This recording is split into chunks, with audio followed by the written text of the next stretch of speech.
নির্মাণ কাজ শুরুর ১ দশক পর পূর্ণাঙ্গ কার্যক্রম শুরু করতে যাচ্ছে পায়রা সমুদ্র বন্দর।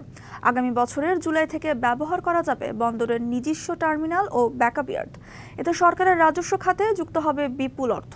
আশা করা হচ্ছে কর্মসংস্থানের সুযোগ সৃষ্টি হবে হাজারো মানুষের। দক্ষিণাঞ্চলের অর্থনীতিতে যুক্ত হবে নতুন মাত্রা।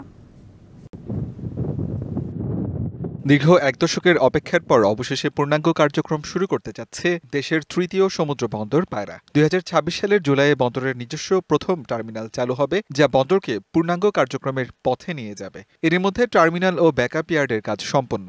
আন্ধারমানিক নদীর ওপর সেতুর কাজ এগিয়েছে ৬৫%, আর সংযোগ সড়কের কাজ শেষ হয়েছে ৮০%।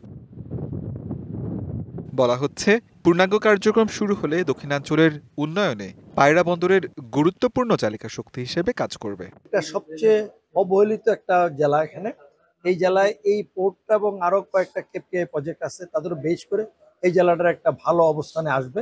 এই জেলার মানুষের একটা রুটি-রুজির বা অর্থনৈতিক অবস্থার উন্নয়ন হবে। সম্ভাবনার পাশাপাশি রয়েছে চ্যালেঞ্জও। বন্দরের নাব্য রক্ষায় বড় বাধা পলিপ্রবণ রাবনাবাদ চ্যানেল। ব্যবসায়ীদের মতে, বন্দরের রাবনাবাদ চ্যানেলের নাব্য ঠিক রাখতে প্রয়োজন নিয়মিত ড্রেজিং। টাইলক্স টয়লেট ক্লিনার, যার অ্যান্টিব্যাকটেরিয়াল এজেন্ট টয়লেটের কোনায় কোনায় পৌঁছে ৯৯% জীবাণু ধ্বংস করে। এই নব্যতা সংকটকে দূরীকরণ করতে হবে।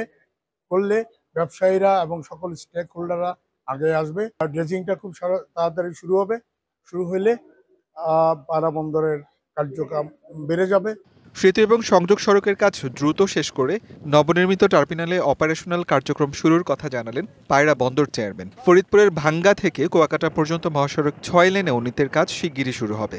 কর্মসংস্থানের একটা বড় ক্ষেত্র এখানে অব্যবহৃত বা অনুদ্ঘাটিত আছে। ভাঙ্গা থেকে কুয়াকাটা পর্যন্ত রাস্তাটা 4 লেন প্লাস 2 সার্ভিস লেন সহ এটাকে প্রশস্ত করা।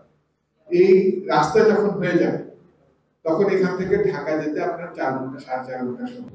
পটুয়াখালীর কলাপাড়ার টিয়াখালী ইউনিয়নে ২০১৩ সালে পায়রা বন্দরের নির্মাণ কাজ শুরু হয়। ৩ বছর পর ২০১৬ সালে সমুদ্র বন্দরটিতে কন্টেইনার জাহাজ খালাস করে কার্যক্রম শুরু করে। DVC news desk.